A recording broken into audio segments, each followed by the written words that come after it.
my absolute pleasure to welcome you all to this insightful guest session at Dr. D.Y. Patil B School. Today, we have the honor of hosting an esteemed professional from the world of investment banking, Mr. Ankur Saxena.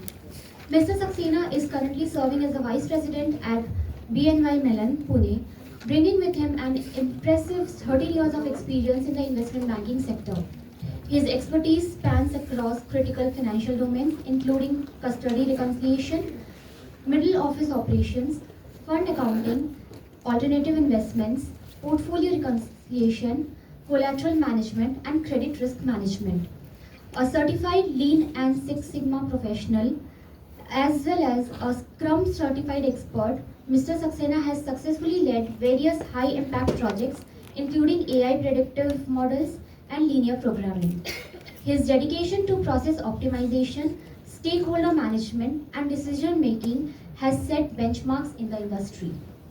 Throughout his career, he has held significant roles in reputed organizations such as State Street HCL, RBS, eClock Services Limited, and Infosys, where he played pivotal role in managing complex financial processes. Beyond his technical prowess, Mr. Saxena is widely recognized for his leadership skills, provide problem-solving abilities, and his commitment to team motivation and development. His passion for excellence and continuous improvement makes him an invaluable resource in the field of investment banking. We are incredibly fortunate to have him with us today to share his insights and expressions and experiences. So without further ado, let us extend a warm welcome to Ankur Saxena.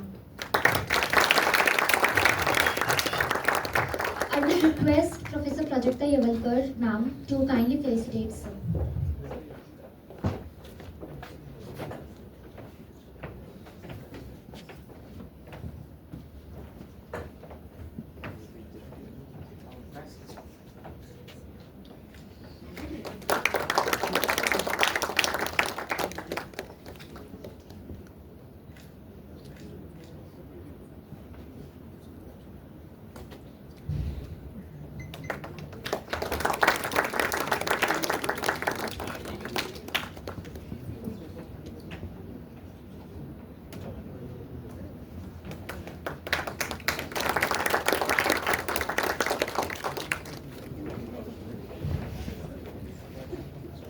Sir, over to you.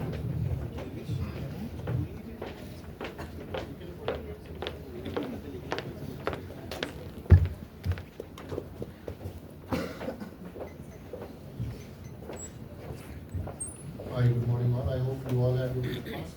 Sorry, it's already 12, right? So I'm really sorry that you all have to wait for me. So, how long you guys have been waiting here? 45 minutes. My goodness, so you don't want me to, take all of your time.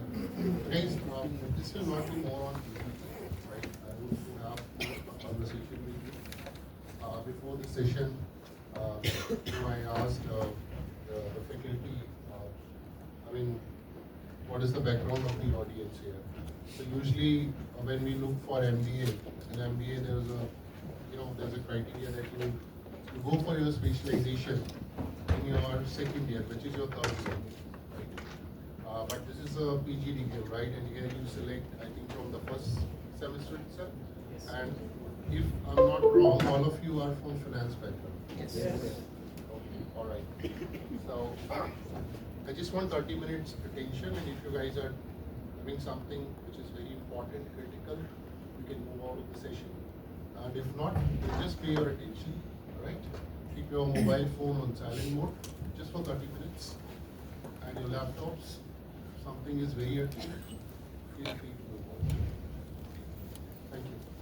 So, see, in finance, I think, just want to know how many of you are from BTech background. If you can raise your hand quickly. Nobody is from the BTech background. Okay.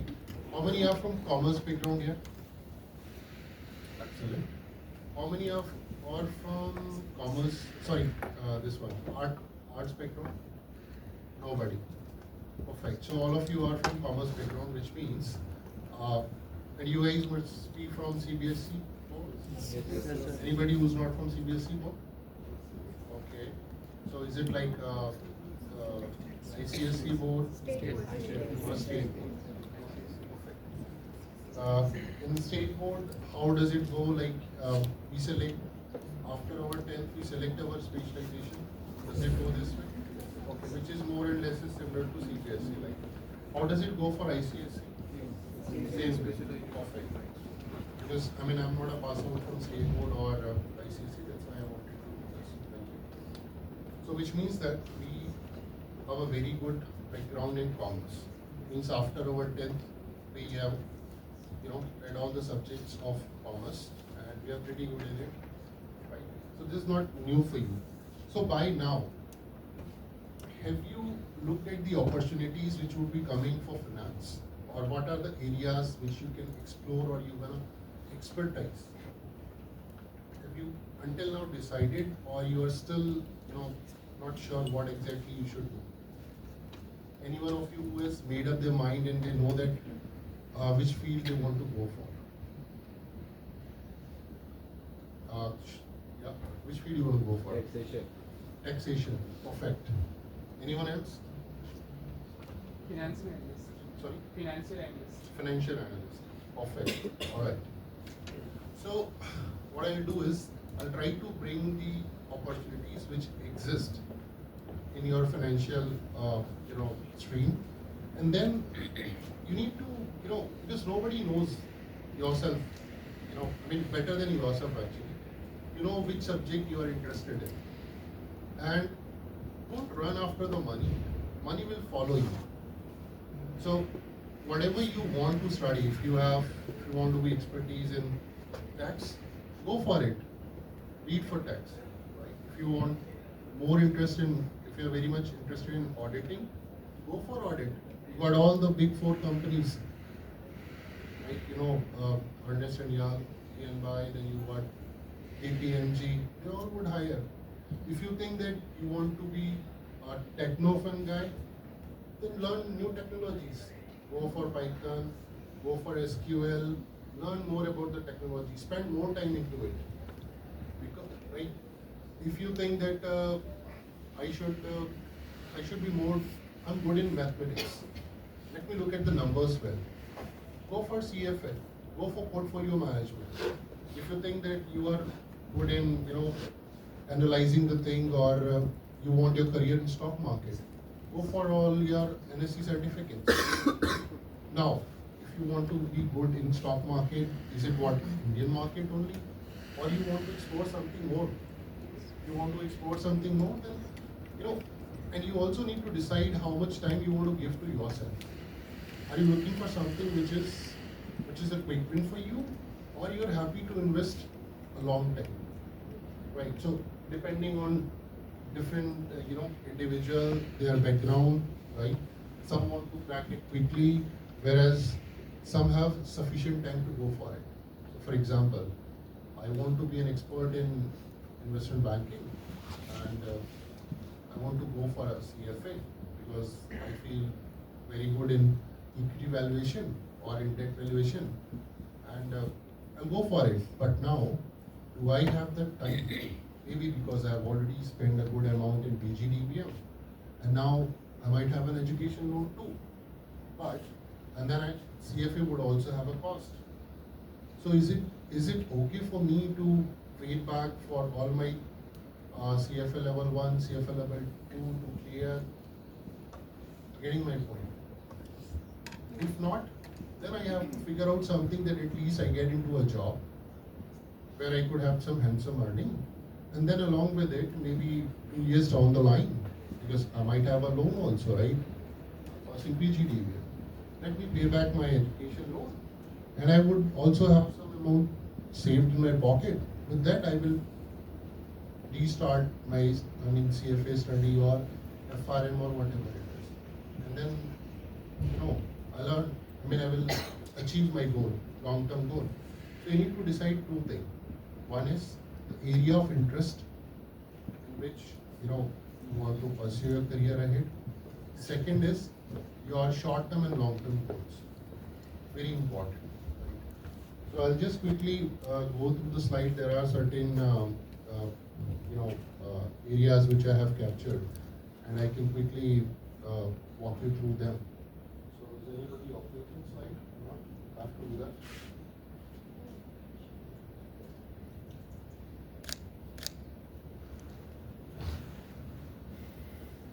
And this is, I mean, after going through this, I'll take you to the investment bank. So, which is where I belong to. And I'll tell you what intricacies are there, what is the, life cycle or whatever things we do in investment banking, right? Which you might not know if you read through Google or through AI, you won't be able to read it. So that's what I would impart. Alright. Okay. So I will go through this. So what are the basic things that are required if you want to be a financial leader? But before becoming a financial leader, I would advise that you have to decide what you want to become. A leader cannot be, nobody can become a leader in a day or in a year's time. It takes time. You build up, right? You learn, you do mistakes, you learn from them, and then you move on. So I mean, in corporate world also, after when I was in my third sem, I got placed, and a student is never placed as a manager. First they get a chance to work as an intern, where they learn how things go, and then they are given a role where they work with the team members for approximately a year and a half or 2 years before they are put to a manager role. The reason is the practical life is very much different from what we learn in our theories. The application. So we don't have to only manage finance, because if we are, I'm very good in accounts, I'm very good in taxation. So I'll continue with it, and I won't give a damn shit to human aspect. I'll talk to anybody however I want. I'll treat everybody like a slave, and I would be good. Nobody would challenge me. So then you can never be a leader. You can, you have to look and develop yourself holistically, and that's what the MBA or PGDBM course brings in, and that's important. You are doing one of the best course in the world, I think, because this is not a course. This is not like graduation or your PG where you have certain subjects and you clear them, you pass them, and you think, oh, I'm good, I'm done with it. No. You see, whatever chapter you read, have you understood thoroughly? And are you able to apply it? That the application of the knowledge which you have gained is very important. So, all the material is readily available, which was not earlier. Now you can do anything, Google, right? Whatever you want, you didn't get it, you just do it, Google, you will have all the wonderful examples. That piece of information earlier which was in books, now is readily available in your hand through a smartphone. But application of that knowledge is what makes the difference. And this is the reason you see why some people are so successful in financial industries, but others are not.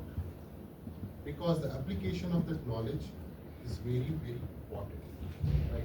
So for example, even if I learn the text, but I don't know how to use those sections better, then I won't fetch anything.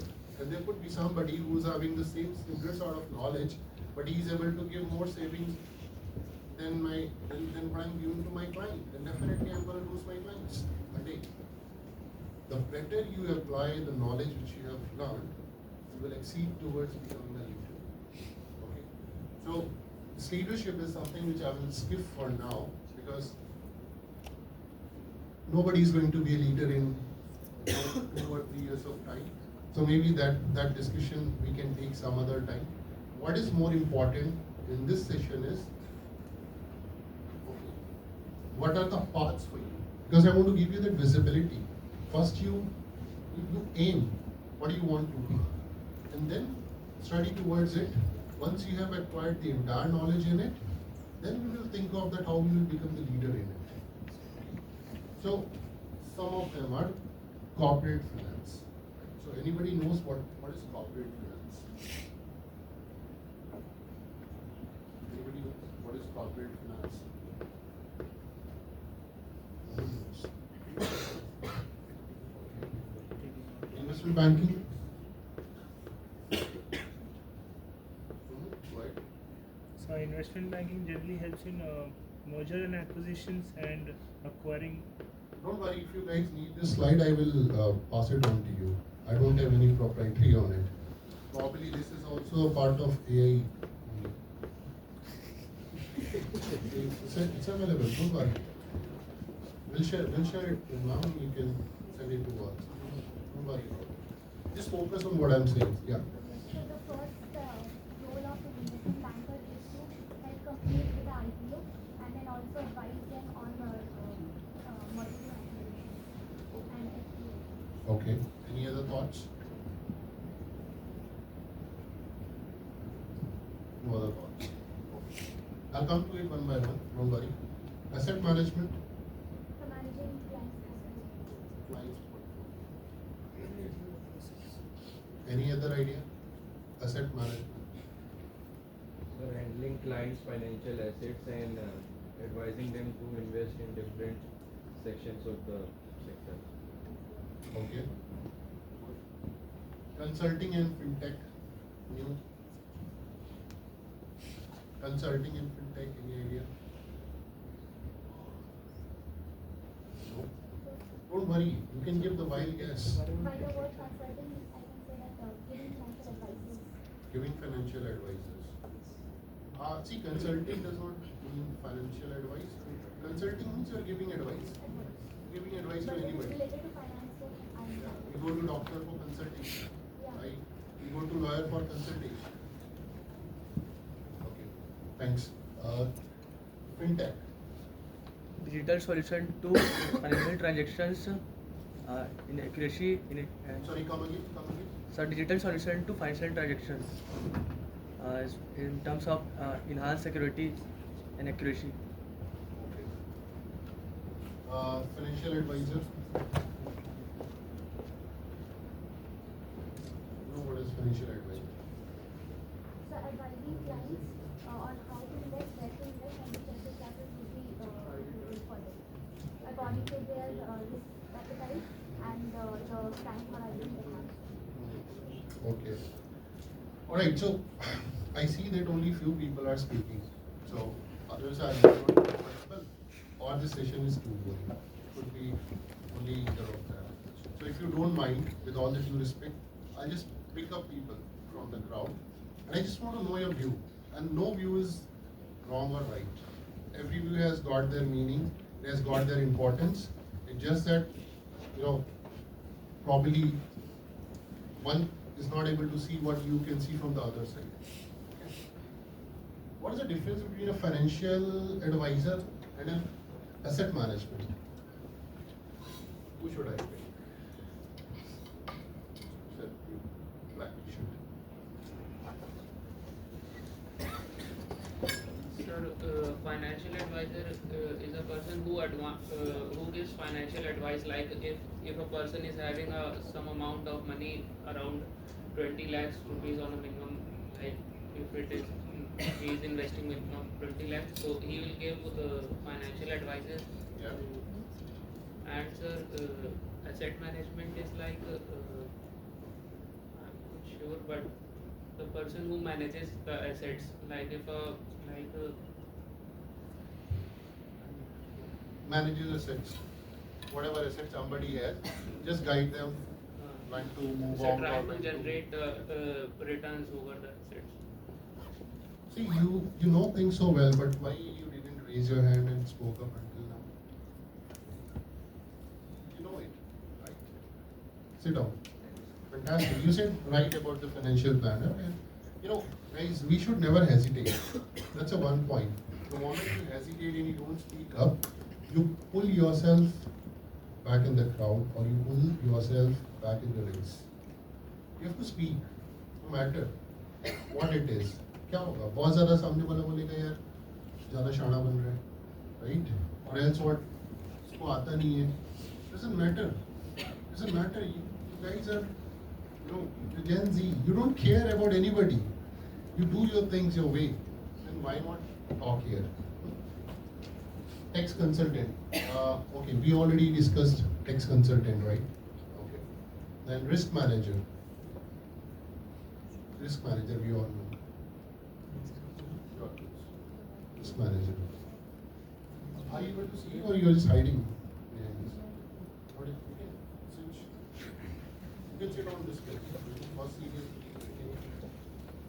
you can occupy that chair where I was sitting. You can sit. Guys, in PGDBM, first thing is throw off your hesitation. If you hesitate in this 2 years, see this, typically this is only 1 year program. Because after that you will be placed. And trust me, when I was in the third sem, when I got placed, after that I stopped my learning. Because I got an NOC from college, I never went to my classes, and I missed all what my teacher had taught. And in MBA, I'm not lucky as you, we have, we have option to select our specialization in third sem, and I could only spend 6 months. In December I got placed, right? In January I had my joining, and in September the session had started. So in fact it was 3 or 4 months only I got time. And then it was all, which was my organization. And when I appeared in the exam, it was so difficult for me to write because I didn't attend. And all what I could read was through the books. Okay. So don't hesitate. Don't hesitate. Read as much as you can. Develop yourself. So, gauge yourself how you have come on the day one when you enrolled in PGDBM, and see after a month, are you changing, or have you changed the way your thinking was, the way you speak to people, the way you deal with people. And if it is not making difference, then I tell you, you're not justifying. You're not making any change. Nothing is going to get changed. Okay, so please keep doing this monthly analysis of yourself. Very important. And I think the faculty would help you out to work in those areas. Then commercial banking. You all know what commercial banking is. So here I'm covering both. Commercial banking precisely has a different meaning, but I would say when I talk about the investment banking, the banks what we see is like SBI, Bank of Baroda, or some of the nationalized or private banks. I have categorized everything in the commercial bank, where you would have your loans, your car loan, home loan, or whatever it is. All sort of loan things, card business, everything. Whatever is happening in Indian market, apart from the investment side, catered everything in this. These are some of the avenues. Now I'll quickly walk you through. Okay. So commercial banks are the banks where you can take an entry where you might study what is the NPA of other financial banks, right, within India. Then you can also cover some of the non-financial companies, right? Like Bajaj Finserv was there. Then you got Muthoot Finance, so many NBFCs actually, to be honest. Right? So you can read about those NBFCs, their comparison, and their exposure towards which business they have more. I think if you read if you go on their site, you will see what are their products, and then if you go and search on money control, you will also come to know what is the exposure or what is the major contributor of the income for those banks. So what this will help you is, suppose if you want to go into a credit card business, then you should know who is the market leader in credit card business, which bank has the majority or has a major chunk of business. Okay, so that, and then you can read their product. Why I'm telling you is this, because you've already decided that I want to go into the commercial bank. I have already, and then you need to focus entirely on it, because when you will be going in an interview, and if you put that insight to somebody, Sir, I have already done this analysis, and this is the bank which is the top leader, and there's a reason why I feel that this bank is leading. Then, I mean, the interviewer would see an insight in you. He's saying, oh, wow, he has given a wonderful information to me. So probably if I hire this person, he can work on these areas and can help us to increase our share. If not, at least he has that thought. He has done that homework. Okay, and once you get into the business, then there you will keep evolving yourself, right? And if you continue on your journey, you would turn into a leader. Now the next is tax consultant. Now tax consultant has got two things. One is Indian taxation, and second is foreign taxation. Very prominent are two things. If you want to, everybody cannot be a CA, but CA Institute also offers 1 year of program for taxation, where you will have everything about income tax. Okay, I mean, to be precise, it's not income tax; it's direct tax and indirect tax. Okay. Sorry, he's feeling sleepy. Sorry, my session is bad. It's okay. You had a good sleep. You had a good sleep.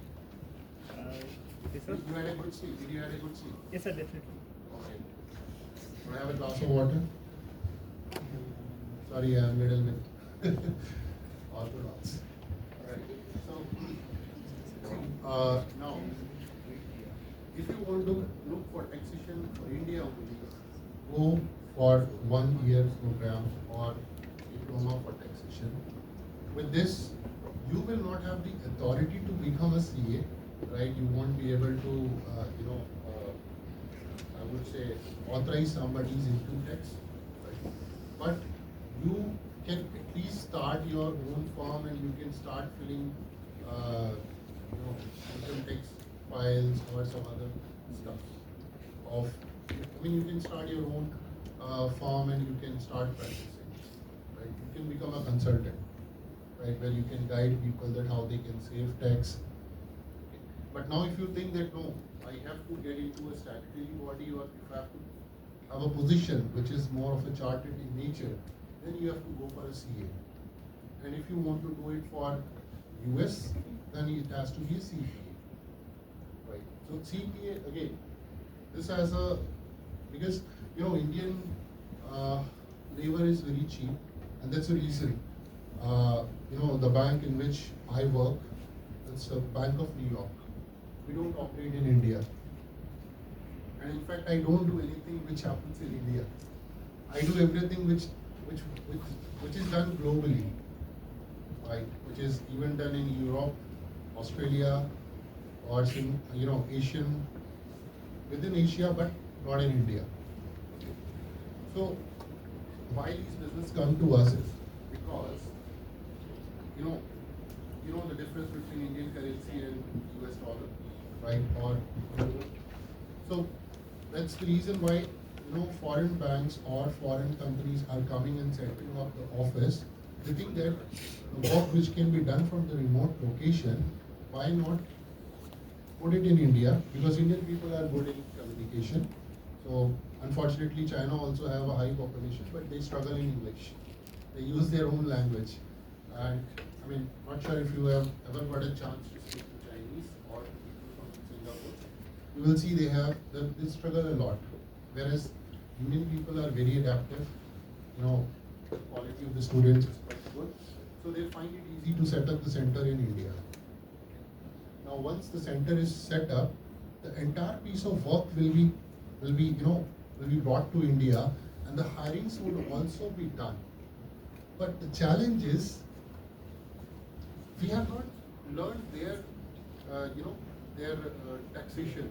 We don't know the rules and the regulation which would be followed.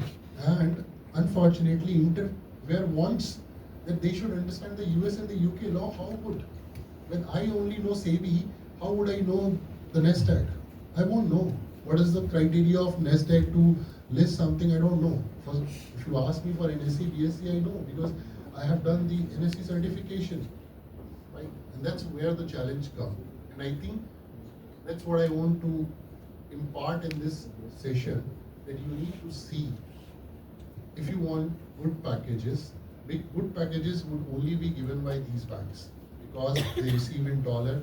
When they pay you, they convert it, so their packages goes to a very high level, right? And that's why I tell the names like Barclays. You would not have seen Barclays office anywhere. Bank of America, you would have never seen.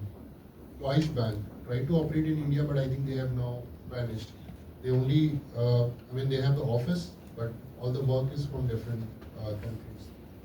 Bank of America. Then you got BlackRock. So all these are the one very good, but the work will not be of India. So you need to study those. Okay, so if you want to learn what is their auditing pattern, their what is their taxation pattern, you have to go through this. If you go through this, if not, then at least start reading about it. If you have already got the knowledge, so probably when somebody who's hiring, for these banks, and if you give the insight to them that this is what your area of interest is, and you have already, learned this much, you would be more than happy. That okay, fine, this is quite good, and this person knows about it, so why not? And when you will be hired or you will be given an opportunity of return, then you can capitalize on it. You can say, hey, can you put me to a taxation team, or can you put me to margin services team, and then you will go. Okay, risk management again. There's short term. You already have this subject, right? I think risk and reward is a subject in finance. You know, right? Risk and reward, or you call portfolio management, what do you call? Investment analysis and portfolio. Investment analysis and portfolio management. Perfect. Sorry, it's now been 10 years for me. I have forgot my subjects also. So this sits here, but only a very small piece that we need. So there are different types of risk which you would have gone through your syllabus in your chapters.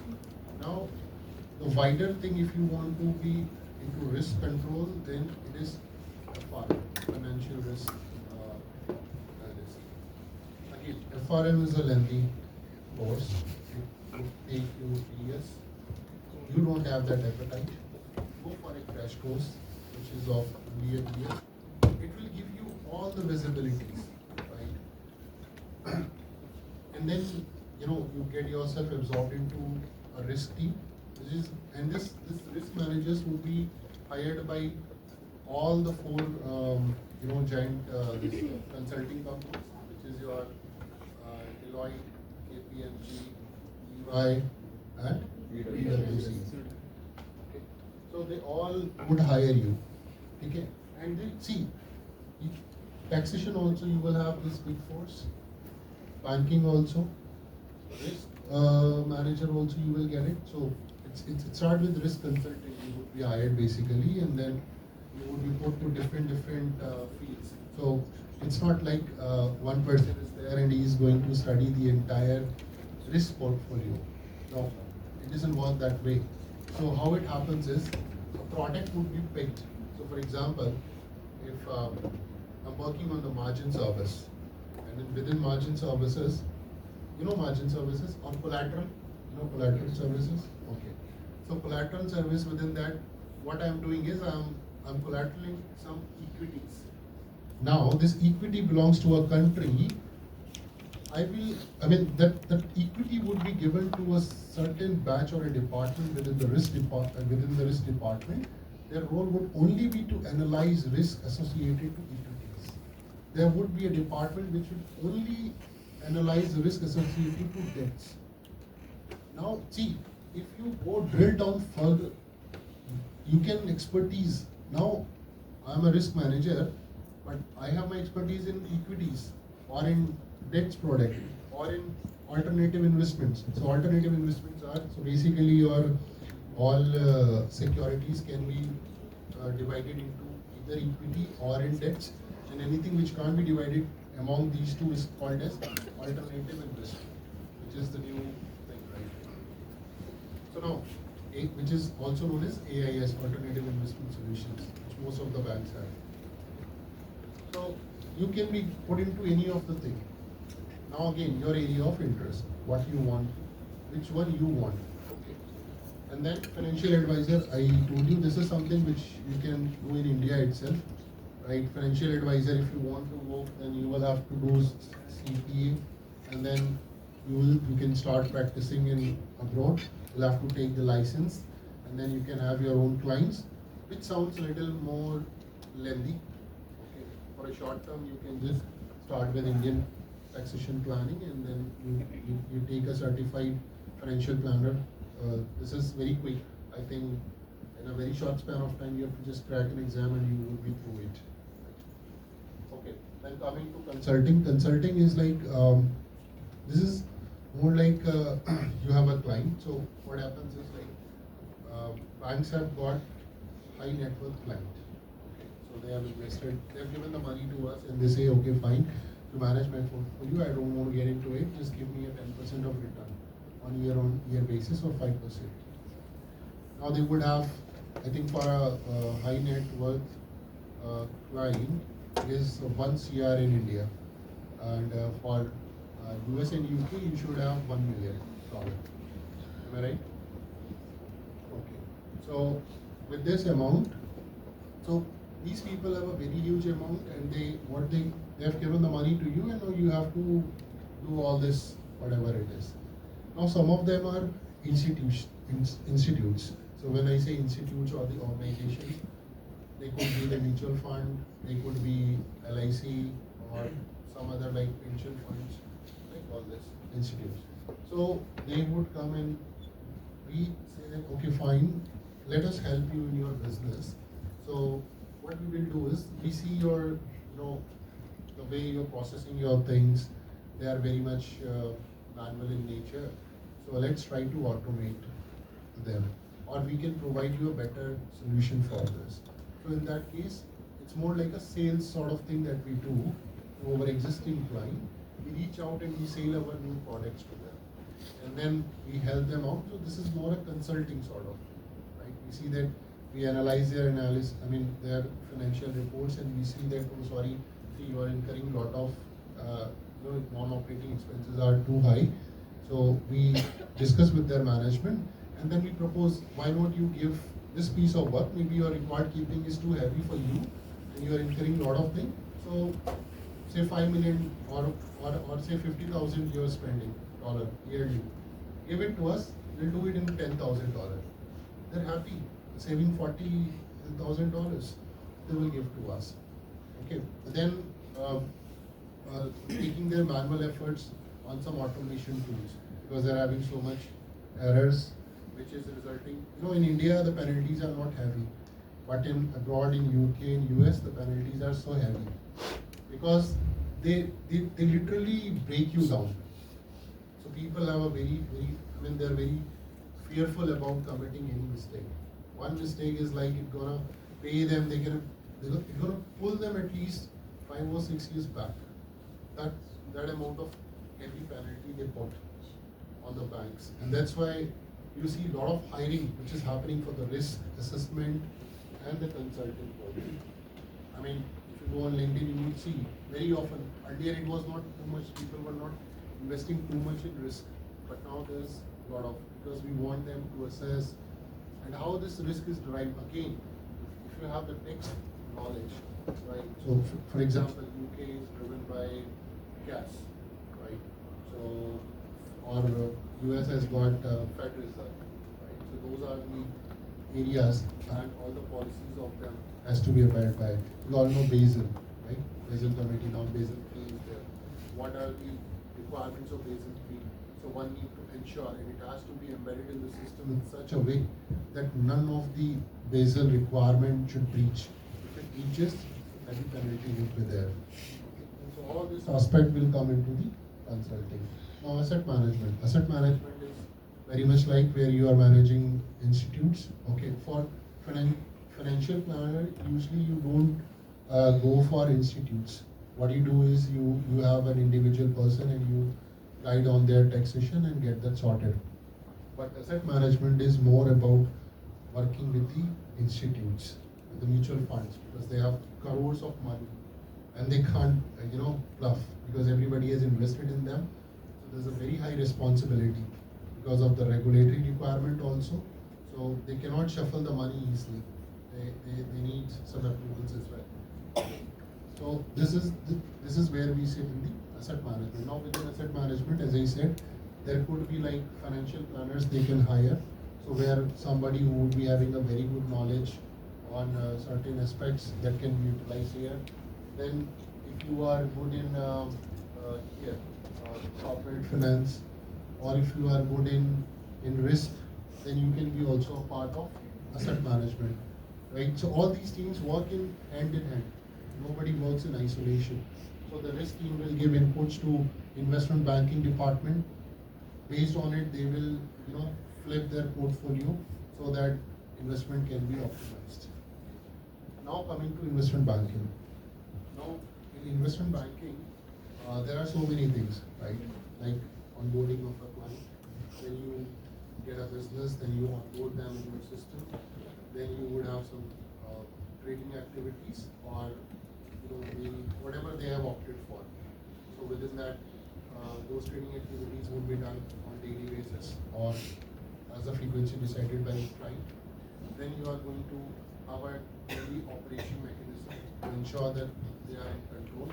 Okay. Then you would have their settlement, and then you are going to have corporate actions assigned to them.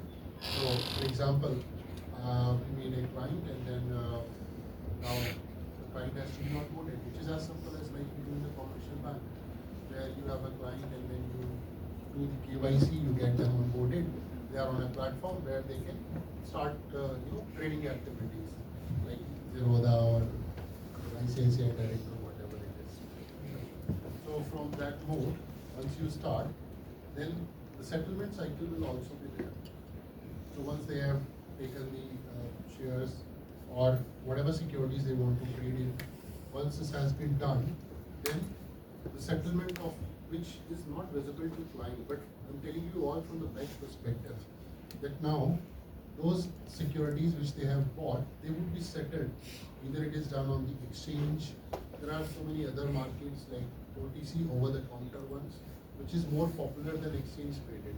You might not be aware, but exchange traded security market is very minimal as compared to OTC. OTC is giant. It's like a Lucian. So all the European markets, US market, they all work in OTC market. They don't, they have this exchange also, but that's very limited.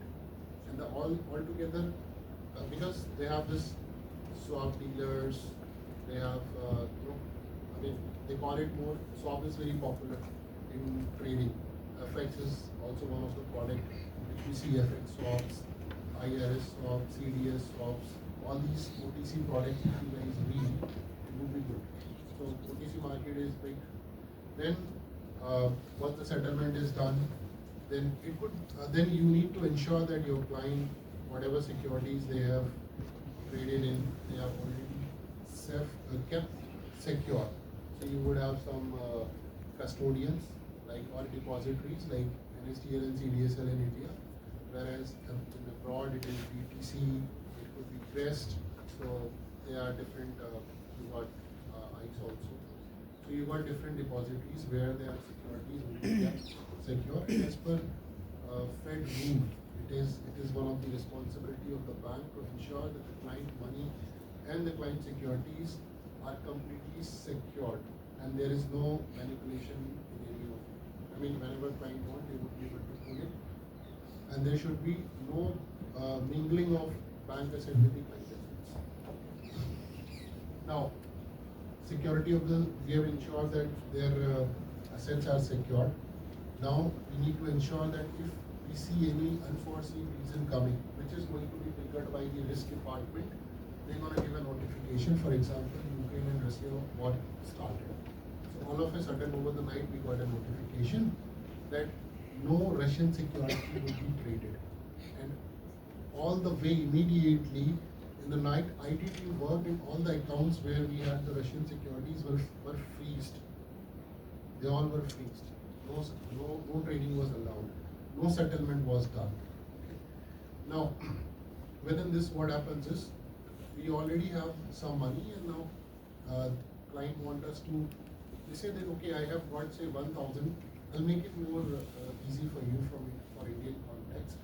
For example, I've got 1,000 shares of Maruti.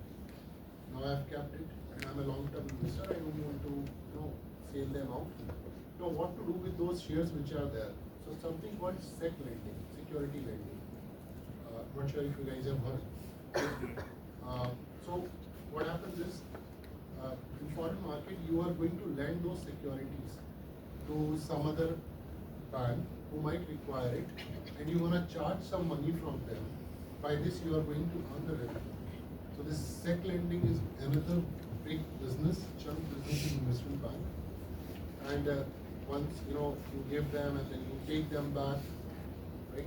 And then you have another business which is called collateral business. So collateral business is where you take their securities separately, whatever it is, and then you allow them, which is very much like how you pledge, right? You pledge your securities, and then they allow you to trade on certain to a certain limit, right? So this is margin services, and on a daily basis you need to ensure that their whatever their portfolio price is, or their portfolio current status is up to the mark or not. If not, then you need to initiate a margin call, and then the margin call has to be answered, or it has to be paid, or if it has to be denied if they don't agree. So all this comes into your margin services. Okay. So why I'm telling you all this is, I want you to understand and see, there are, for you, investment bank might only sound like an investment bank, but it has got an onboarding department, it has got a trading department, it has got a department who will be performing reconciliation for those securities. There's a department who is managing, who's vouching the market, who's ensuring that there is no risk within them. And then there's a department who is performing SEC lending, security lending function for them, because they're sitting idle with the bank. So why not earn some money? Okay. And then there is a department who would also be responsible for corporate actions on them. So when you all know, right, corporate actions. Yeah. You know, right? 3 types of corporate actions. 3 types of corporate actions are there. Voluntary. You don't know. Okay. Surprising. Okay. So corporate actions are any action which has got materialistic impact on the securities.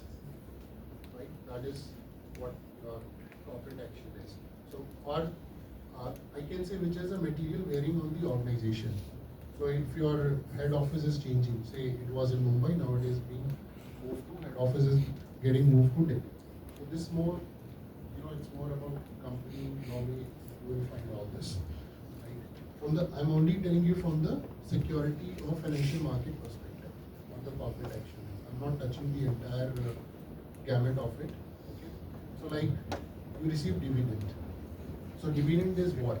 I mean, where the board of directors will meet and they agree that this is what the action that we will be taking up, right? And that action would,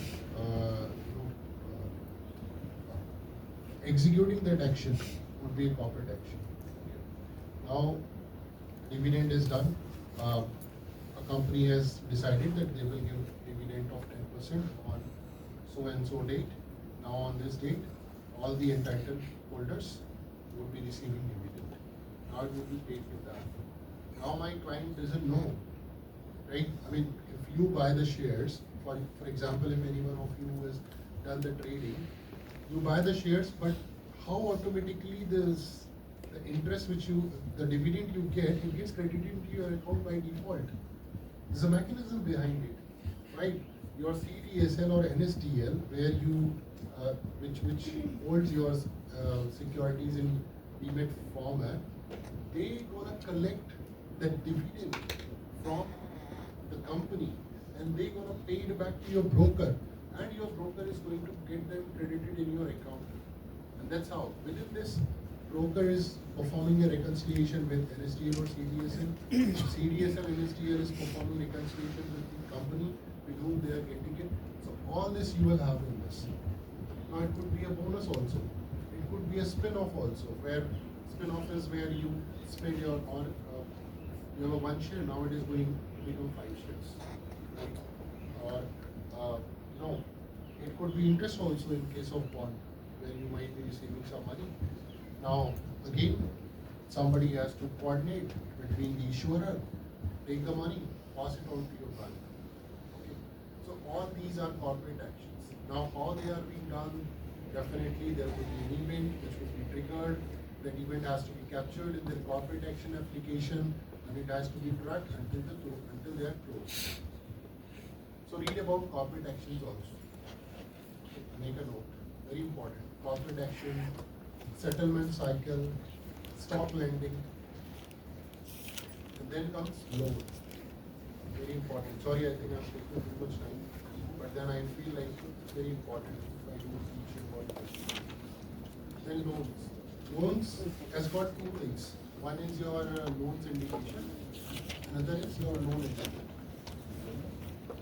Don't worry if some of you do not have, just do a Xerox and share it with all your colleagues. Okay? If not, or then I can also write on a paper. Now the loan is two things. Loan syndication is where you act as an agent for the loan. There are huge amount of loans cannot be arranged only by one bank. The reason behind is the risk of the project. Okay. All right. Sorry, what are you doing? You're playing something. Risk cross. Sorry, Papa Shit. What am I talking? Can you tell me? Yeah, I'm asking both of you. Can you tell me what am I talking about? Can you tell me what I'm talking about? See, I requested you to pay attention. If this is something which is very urgent, it's fine. It's okay, you don't have to attend anything here. I told you, you guys don't have to care for anything. If you are interested, do it. If you're not interested, take a walk. Okay. So, alright, coming back. What I was telling is, loan syndication. Loan syndication is where one bank cannot arrange the entire amount. The reason is, these are like financing big projects. For example, your metro project. Now, it's not possible if one bank is, financing it and somehow the other company fails to pay it, the entire bank will collapse. So what they do is they share, the risk. What they do is, now SBI will come forward, PNB will come forward, then your Canara Bank will come forward. Now 4 or 5 banks have come forward and they say, okay, fine, within this loan, I would be contributing 20%, 30% like this, you arrange the entire amount. Right? Now, if you are also a participant in it, then it would be called as a loan syndicate, which means 10% BNY has given and the 90% is given by different other banks. So this is loan syndication, and every time what will happen is the client whom we have given the loan or the company whom we have given the loan or the project, right? So they will pay us, the entire interest will be divided in the share of the contribution of the loan. Now, another thing is where we call it loan agent, where we are not going to give any loan, but we would only arrange it. We will act as an arranger for them, where what we will do is, fine, I'm out of it, but I got 4 banks all together to finance a project. So in this, we will be an agent, and agent bank only gets a commission, and then I'll manage, okay, don't worry, whatever interest will be coming that I will take and impart in your accounts, you don't have to worry for it. Only all you need to do is you need to give me one-time commission for that. So, 2 business, loan syndication and loan agent. 2 business comes in investment bank for the loan. I'll just recap. We begin with client onboarding, right? The client onboarding will have your KYC, due diligence, then there is one more, intense due diligence. Okay. All the sanctions and everything will come there. So like you can read more what are the sanctions which are applied on different countries. Then we talked about trading activities where we will be buying and selling of securities. Now you can look into the different products which are available in the market. Okay. As I told you, OTC and then exchange traded. Exchange traded is very straightforward. OTC is slightly difficult, where you are going to have your CDS, credit default swap, IRS, interest default swap, then your FX, and then you are going to have total return swap. Total return swap is a slightly different product. It has got the mix of all the products. So, like the name itself says, total return, where I might have got 3 or 4 different products in it, and I do not know what the outcome is, how their performance goes. Like mutual fund, how you do it? You invest in multiple securities, and at the end of the day, you calculate the NAV. In a similar way, the total return swap, TRS. So there you are going to get the valuation based on the underlying assets in which it is being invested. So it's more like a bucket. TRS, CDS, IRS, FX. Okay. And then equity are normal, debt I already told you. Okay. You know the products now. Then settlement cycle. You're written guys. Settlement cycle. Then you should know how the settlement happens. Right? Then you got corporate action. Corporate action will always have 4 dates, very important. One is your announcement date, the date on which corporate action has been announced, which means the day on which company or the board of directors have decided what action they are going to take. Okay, that would be announcement date. Okay, announcement date, declaration date. You can also call it declaration date. Then comes the record date. The record date is the date on which, as of that date, whoever is the holder of the security would be eligible for that benefit. Anybody who is not on that day will not get that benefit. So record date is another important. And then you would have your pay date.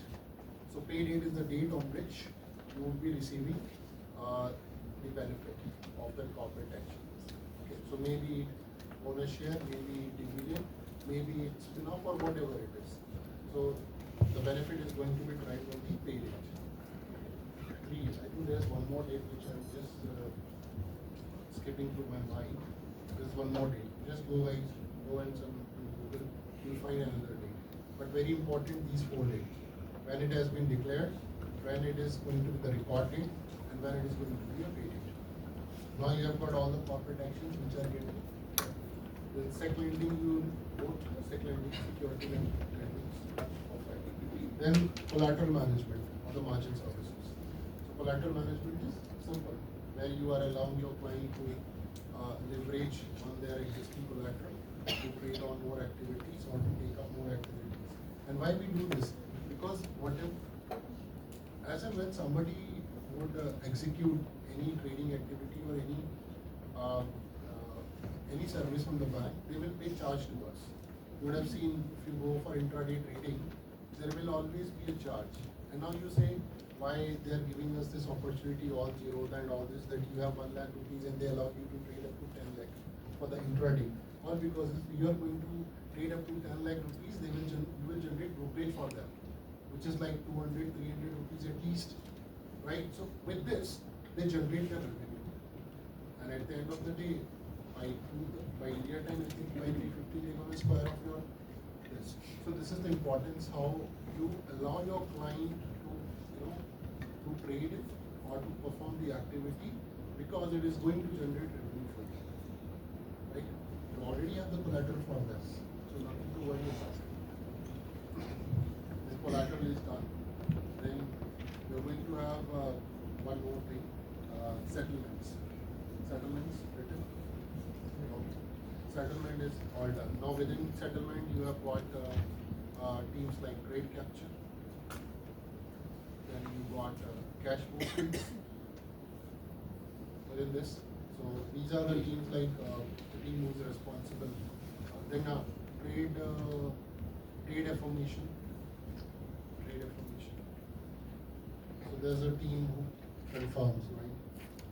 So basically in abroad what happens is you client bases the instructions to three mode. One is your facts. Okay. So, and then the second mode is where you get to Swift. You don't know Swift? You don't know. Swift, SWIFT, write it down. So Swift is like, it's more a secure way of communicating. Bank doesn't send everything over email. So what they do is, Swift, I think I'm not able to recollect the form of Swift, but it is a coded message protocol. So it has got certain standards within which only you can interpret that information, no one else can. Right? So all the instructions, the payments and everything, there are different like, and it starts with empty. Okay, the message type starts with empty and it will always say empty 501, empty 535, empty 536. So all these messages has got a meaning in it. So for example, empty 535 will give you what is the holding a client is having. Empty 536 will tell you whatever activities they have done related to securities. Empty 940 will tell you whatever transaction, cash transaction they have done. Empty 950 will tell you their cash balance. Okay. So this is what, when it comes, the bank will interpret it and they will, sorry. So I'll come back and I'll tell you. This was the second mode of instruction which client will give. They will send the Swift message to you. One was the fax. They will send instructions through fax. Second is Swift. And the third is the bank themselves develop their own platform, like Zerodha or ICICI Direct. You would have seen the platform, right? The platform itself, you can go and execute your trading activity. You can buy or sell things. So those type of platforms or auto platforms which are available, either the instructions will be coming in these three modes. There's nothing fourth mode which is going to come. Now all these things are STP. STP is state through process. Fact, Swift, and your automated. So which is like a platform, your trading platform, which could be a phone-based app. It could be a web-based app. I mean the web-based application, which is enabling you to trade in real-time basis. So I know for my bank it is Nexon, Bank of New York it is Nexon, but for Angel One it is, I think Angel Broking it is Angel One platform like this. So you will receive the instructions and then they are going to be processed. Now another word which I want you to know is STP, state through process. State through process is when everything which is coming and going without any manual intervention. It will come directly input into the system and then it will give you the desired output. And all the banks, and that's why this thing, the consulting or the fintech is nowadays shining. The reason behind this, we don't want manual efforts to be there, and if we don't move towards the technology, then I tell you we won't be able to survive over job as well. The reason is because if you do something manually and it is in good amount, there are very likely chances that as a human being, there will be fatigue, you will get tired, you will get bored, or if it is monotonous, then it is very likely that your attention will get moved away from that and then you will end up in some errors. So you don't want to have those errors. So all the banks are investing to to get everything STP. Everything should be state through process. They all should feed in directly and get sorted. Okay. All right. I think that would be enough for you guys. So I think half of you have slept. What? Everybody's away. All right. So I'm happy to, if you have any questions for me. So what is corporate finance? Yeah, see, corporate finance, very good. I missed that. So what happens is, how we are going to fund our daily, day-to-day activities. So as you know, as a part of Basel Summit, there is a minimum cash that you need to have in your bank. You can call it as a monthly capital. So the team in the corporate finance ensure that we have minimum cash reserve ratio. They also analyze how how the bank would be expanding in future. So whatever, so for example, if I have I mean, my bank has got only two locations. One is Pune and the Chennai, and they want to explore that Pune is getting a little bit expensive because the real estate price have gone up. So why not let's move to Delhi, or maybe let's move to somebody in Gujarat, somewhere in Gujarat.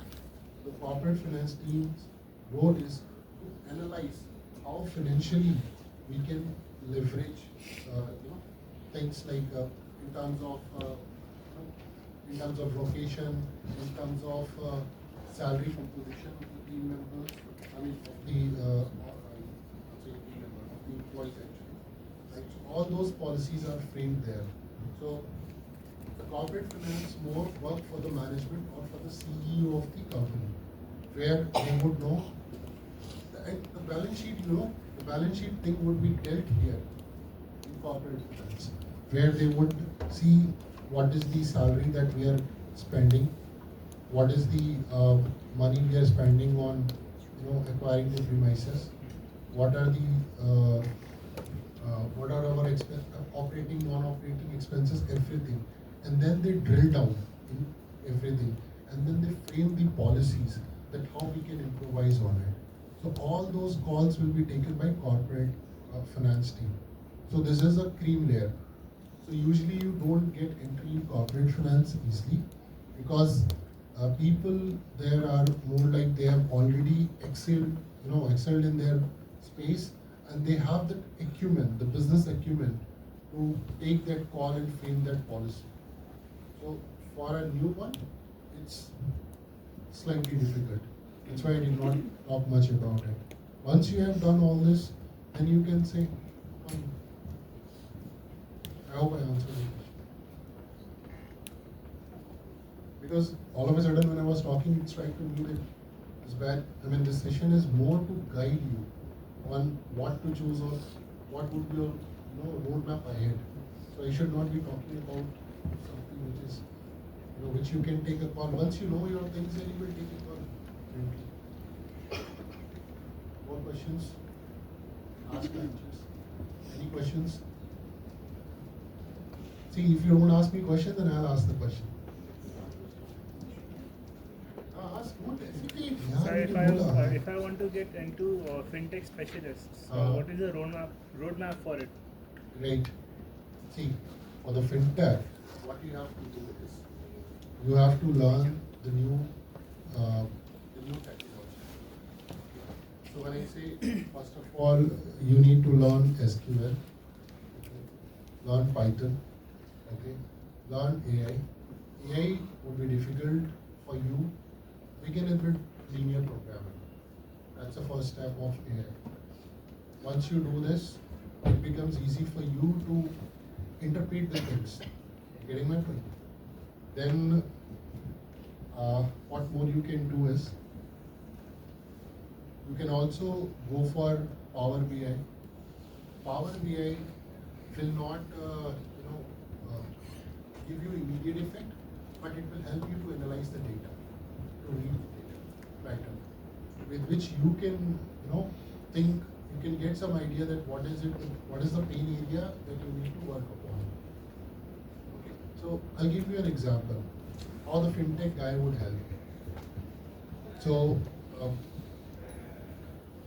you get a data, right, where all the activities, trading activities of the client has been given to you. Now this Excel file has got client name and the type of activities that they are doing, right? So based on it, you can understand which client is doing what type of activity more. Now you can say, you can go and advise to your boss that, hey, I studied this data. What I read is there are very people who invest in CDS, credit default swap. I mean, we are running this product, but it has a very, very minuscule amount. I think we can scrap this product. Rather, I see people are investing more in equity. So why not let's think more evolving the product which is high selling, so that we can generate more revenue. Or because there's, like this you do this comparison, and this only you can get through your Power BI, or there's another tool I think. What is that? Power BI. Tableau is also there. But it's more precisely a business analyst role, where you try to take the things, where you try to bring some insight from the data, and then you try to frame it into a policy which is going to benefit the organization. So one KFintech is another organization which was Karti earlier. Now they call it, but if you see Zomato and all these, they're all fintechs. They're all fintech. What they're doing, they have no business of their own, right? Just an idea. Idea put into some software and it's working. This is all fintech. Did I answer? Yes, sir. Yes. Sir, if I'm good at stock market, so what will be my options? You're good in stock market. See, NSE certifications are best. But then, what is it that, which market you want to target? India market, or you want to explore the abroad? I am good at Indian market, basically equity and FNO. Okay, then I think NSE certificates would be good enough. And then NSE also has got a diploma program of 2 years that you can go for. That guarantees you, I mean not guarantees, but all the internships are done within NSE or BSc by them, and then gradually students are placed. So this, if you want your career only in stock market, then you can go for it. Other than NSE, like if I want to explore more, other Explore than more. Indian So market. you want to, what, you want to be an entrepreneur? I mean, you want to have your own farm and set up, Thinking to, thinking big thinking to go in a hedge funds, hedge fund. working in a hedge funds. Okay. See, if you're thinking of a long-term goal, then you can go for a CFA. CFA will enable you to do the valuation of securities, which we do not learn. So that would involve math if you are good in maths, because that would be a very high level maths, which is logarithm and this integration, everything would be in it. And then you have to use application is very important. Those formulas has to be driven. You need to understand how that works. If you do that with CFA, you will have an opportunity to work in investment bank as well, because there are firms who only do the analysis. S&P, right? And nowadays all the broker firms have also hired. They have this they call it equity analyst, right? Where people, the students or the employees investigate more into the valuation part, and then they bring the suggestion. If you have if you are so interested, I'm pretty sure that you would have also seen the trading platform of Zerodha or something, and they come up with a trading advice, or they come up with investment advice. So it is their investment cell who perform this analysis, which is more driven by a CFA. They have a bigger prospect of it. With that, they come up with the solutions or with the suggestions, and people invest in it. So you can go for it. So that will help you to ensure that now it is your choice if you want to only invest your time in performing valuation analysis of Indian securities, or you want to perform it for others. So S&P, as I said, within the banks also you get an opportunity. Then you come buy side, sales side firm if you need it, right? So you can get absorbed into all those firms, and they pay very nice,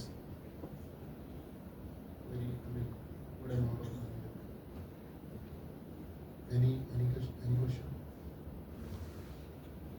I want a question from the last batch. Second, last two batches. Any question? No questions. Don't hesitate.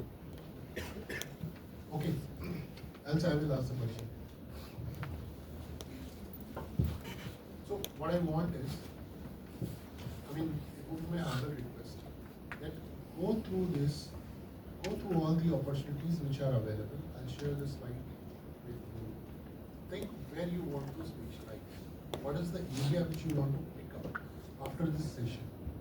Definitely you have to go through the curriculum which is already scheduled. But within finance field, what is it that you are aiming at? If you are aiming at the right thing, then let me contribute how I can help you out in achieving it. So the end goal would be cracking an interview, then you will be having campus interviews. I'm not sure if Bank of BNY will it or not, but then if that preparation if you go, I'm pretty sure that you would be able to crack it. And once you crack it, you get an opportunity to showcase your talents, then only you get a chance to get a placement letter. Right? That's how it works. I mean, if handful of you have already made, I mean, if you guys can make your mind through this session, I think my session would be fruitful. Not all, but some of you at least. And I think you all know my name. You will be able to find me on LinkedIn. In any point of time, if you guys need any suggestion, anything which is relevant, any guidance you see, feel free to reach out. Don't hesitate. Sorry, I didn't expect to promote my name. This is how I. Any more questions? Sir, I'm looking for investment banking profile. So, can you suggest which certificate holds more value, FRM or CFA? Good question. See, as I told you, two important things that you need to understand. What you are good at. Are you good in maths? Not good in maths. So, CFA and FRM, both makes difference. You're not good at maths. All because is, as I said, see, what we do is, when we give a helicopter look to something, I mean, a superficial look, okay, we would be able to make it. But when you will drill down into it, then everything is maths driven. The formulas which you are going to create, even in the financial modeling, what we do is, this is all formula driven. If you're not able to think on those lines, you won't get the result. I mean, suppose, now you have got so many risks. You got market risk, right? You got country risk. There's so many aspects of the risk that you will be taking, right? Fluctuation of currency. Everything would be embedded in one formula, right? And then a calculation would be done. So, how is it? I mean, that makes very difficult. But on the contrary, there's a short-term course that you can do, right? So, risk, like, there are certain processes that is being followed by me. Like there's a settlement process which is being followed. There's a collateral process that is being followed. And there would be an individual who would just be stepping down all those steps that are happening. And they can perform a failure mode analysis, like which steps can fail, and if they fail, what would be the implication of that, right? And then based on it, whatever manual steps are being taken, try to take it on a automation mode. By this, you will reduce that risk. So risk is not only confined to the risk analysis that's taught, but if you're not good at maths, don't worry. You can go for a crash course, or you can do a certain sort of certification which gives you an understanding of what exactly risk is, and then you can explore. When these interviews will happen, then you can explore the opportunities where you can tell them, right? So, especially manual effort is where you see the bigger risk. Everything which is macro driven, that will give you the results. Right now, everything is not macro driven, so that gives you an opportunity. Tell them that I will just look into all your root cause analysis, and I will identify what needs to be done. You can start working on certain, such projects. You can go on Google, search, see the case study, and practice it. getting my point, right? It's not compromised only that you should be dealing with the market risk or all these risks. You can go for the manual steps also because you are eliminating risk. The manual step is like there are chances है अगर आप उसको खत्म कर रहे हो by taking it on automation mode, reducing the risk. There is also a part which falls into the risk department. Now the roles are different. As I told you, market analysis अलग कर रहा है, कोई equity analysis अलग कर रहा है, कोई country analysis अलग कर रहा है, कोई credit risk analysis अलग कर रहा है. Not necessarily उसमें जाना है. Want to keep it very simple. Any other question? Sorry, I think there were other questions. So, what are the recruitment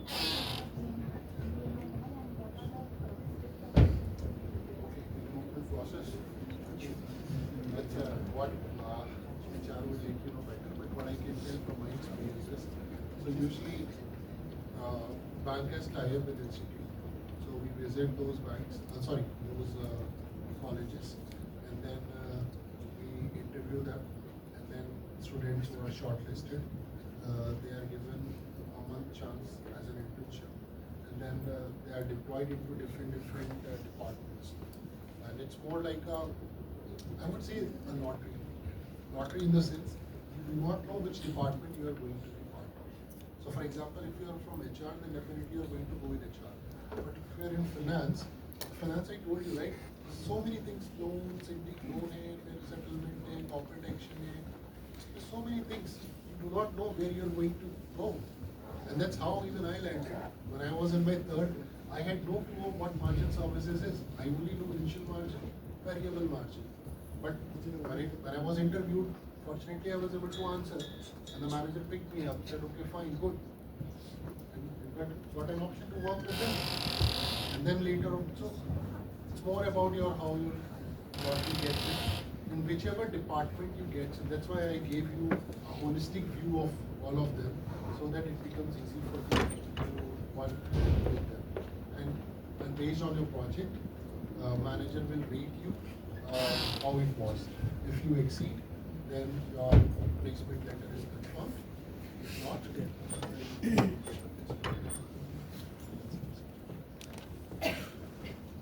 all good? Okay, all right. Thank you all, and I wish you all the best in your future. Feel free to get in touch if you need any help.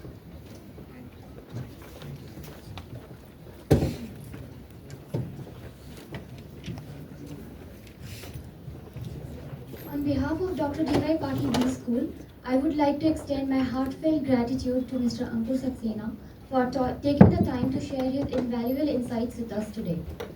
Your guidance towards career pathways in finance will surely help every one of us to decide our interest. Your expertise in investment banking and leadership has truly been enlightening. Your experiences and knowledge have provided us with a deeper understanding of the industry, and we are grateful for the opportunity to learn from you. We sincerely appreciate your presence, sir. Thank you so much once again.